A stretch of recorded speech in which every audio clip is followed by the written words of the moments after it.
Hello साथियों, कैसे हैं आप सभी। आप सभी का स्वागत है हमारे यूट्यूब चैनल में। दोस्तों, यदि आप पॉलिटी की तैयारी करना चाहते हैं और किसी भी एग्जाम के लिए पॉलिटी की तैयारी करना चाहते हैं, यूपीएससी, स्टेट पीसीएस या फिर किसी भी वनडे एग्जाम के लिए या फिर किसी भी जो है पर्टिकुलर जैसे नेट जेआरएफ वगैरह के लिए तैयारी करना चाहते हैं, तो दोस्तों हम आपको बताएंगे कि सबसे कम टाइम में और सबसे कम रिसोर्सेज में आपकी जो पॉलिटी कैसे स्ट्रांग हो सकती है। तो इस पे बात करने वाले हैं। तो क्या सीन है, आइए देखते हैं। तो सबसे पहले जैसे हम पॉलिटी को तैयार करेंगे तो क्या अप्रोच होनी चाहिए। सबसे पहले मैं आपको कहूंगा कि आप जो है 6 से 10 तक की एनसीईआरटी एक स्लॉट में तैयार कर लें, यानी एक बार में कर लें। और उसके बाद में इसका क्या करें कि आप इसके शॉर्ट नोट्स भी बनाएं, इसके क्वेश्चन जो दिए रहते हैं उनको भी सॉल्व करें। उसके बाद 11 से 12 की एनसीईआरटी तैयार करें। इनकी दो एनसीईआरटी होती है, उनको तैयार करें दोस्तों, ठीक है। उसको तैयार करें और उनको अच्छे से तैयार करें, और जितना इसमें दिया रहेगा वो सारा निचोड़ जो है इन दोनों एनसीईआरटी में दिया रहता है। तो आपका जो है बहुत ही अच्छी अप्रोच के साथ यहाँ पर आपके शॉर्ट नोट्स इसके भी बनाने होंगे। आपको शॉर्ट नोट्स प्रत्येक के बनाएं।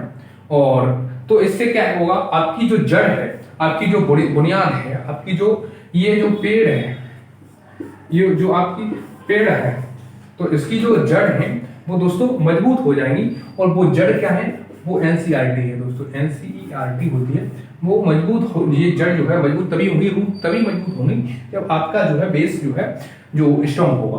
तो सबसे पहले एनसीईआरटी कवर करें। उसके बाद में आप इनको करने के बाद, इनके शॉर्ट नोट्स बनाने के बाद, इनको रिवीजन करने के बाद, इनके क्वेश्चन लगाने के बाद आप क्या करें कि स्टैंडर्ड बुक उठाएं। स्टैंडर्ड बुक बहुत सारी है, डीडी बसु है, एम लक्ष्मीकांत है, और बहुत सारी बुक है, सुभाष कश्यप है, और बहुत सारी बुक हैं। तो आपको बहुत तमाम दुनिया में भटकना नहीं है।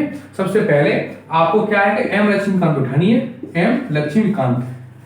अब मैंने डायरेक्टली एम लक्ष्मीकांत का नाम ही क्यों लिया है, ये इसलिए लिया है दोस्तों कि ये बुक जो है काफी ट्रेंडिंग में है और इससे अच्छे खासे क्वेश्चन हर एक एग्जाम में फंसते हैं। ये खुद ही अपने आप में एक शॉर्ट नोट्स बनी हुई है। अगर आप 6 से 12 तक की एनसीईआरटी को कंप्लीट कर लेंगे तो आप इस बात की गारंटी है, इसको खेल खेल में आप खेल जाएंगे और एम लक्ष्मीकांत आपको बहुत ही ज्यादा अच्छी लगेगी, इजी लगेगी। तो आपके लिए बहुत ज्यादा कठिनाई नहीं होगी। और इसके अलावा क्या करना है आपको, फिर इसके और इसमें यानी एक कोई प्रीवियस ईयर जिस भी एग्जाम की तैयारी कर रहे हैं उसके लिए प्रीवियस ईयर उठाएं, और या फिर उसके लिए क्या करें, प्रीवियस ईयर उठाने के साथ साथ एक जो है इसका प्रैक्टिस पेपर ले लें, यानी प्रैक्टिस क्वेश्चन और इसके लगाएं। सबसे पहले इसके लिए बताऊंगा, आप एक बुक है पीपीएस करके आती है, यानी प्रीलिम्स प्रैक्टिस बुक, वो यूपीएससी के लिए, स्टेट पीसीएस के लिए दृष्टि वालों ने बनाई है। तो दृष्टि आईएएस की एक बुक करें फॉलो, पीपीएस, ये यूपीएससी के लिए बनाई गई है। इसमें सारे स्टेट लेवल के जो है एग्जाम जितने भी हुए हैं उनका जो है निचोड़, या फिर आप इसमें से एक घटना चक्र भी ले सकते हैं, घटना चक्र, ठीक है। उसमें जो है आपको क्या होता है वो दिया रहता है क्या सीन प्रैक्टिस करने के लिए, और उसमें ऑप्शनल भी दिए रहते हैं।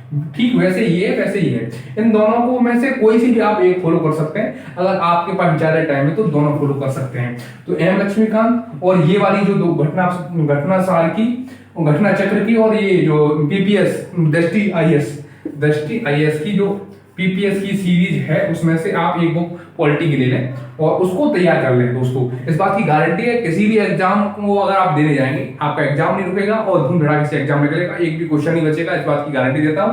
क्योंकि इससे बाहर एग्जाम देने के इससे बढ़िया कोई अप्रोच नहीं हो सकती। पहली बात तो तैयारी करने की पॉलिटी को, ठीक है। उसके बाद अगर किसी और सब्जेक्ट की अगर आपको डिमांड चाहिए तो उसके लिए मैं अलग से वीडियो बनाऊंगा। जैसे अभी पॉलिटी के लिए बता रहा हूँ, ऐसे किसी और सब्जेक्ट के लिए जैसे ज्योग्राफी है और आपका जो हिस्ट्री है उसके लिए, सबके लिए अलग अलग अप्रोच है। तो मेन अप्रोच फिर भी मैं आपको बता दे रहा हूँ कि एनसीईआरटी पहला नंबर रहेगा, दूसरा उनमें बुक बदल जाएगी, पीपीएस यही रहेगी, घटना चक्र यही रहेगी, ठीक है। उसमें यहाँ पर जो है अगर हिस्ट्री की बात आएगी तो हिस्ट्री की फिर यहाँ पर और बुकें बदल जाएंगी। जैसे स्पेक्ट्रम आपको फॉलो करनी पड़ेगी जो उसके लिए, जो मॉडर्न हिस्ट्री के लिए। और इसके अलावा जो है आपको मिडावल के लिए आपको जो है एक बुक फॉलो करनी पड़ेगी, सतीश चंद्रा, विपिन चंद्रा आपको फॉलो करनी पड़ेगी आधुनिक हिस्ट्री के लिए। एशियंट भारत के लिए जो आपको यानी जो प्राचीन हिस्ट्री के लिए आपको फॉलो करनी पड़ेगी बुक को जो है आर एस शर्मा। तो ये बुक आपको हिस्ट्री के लिए फॉलो करनी पड़ेगी, लेकिन ये हमारी पॉलिटी की अप्रोच है तो दोस्तों इसको फॉलो करें और फिर मिलते हैं नेक्स्ट वीडियो में। तब तक के लिए bye bye, take care, thank you, all the best. आप किसी भी एग्जाम को निकाल सकते हैं इसको फॉलो करके, ठीक है, थैंक यू।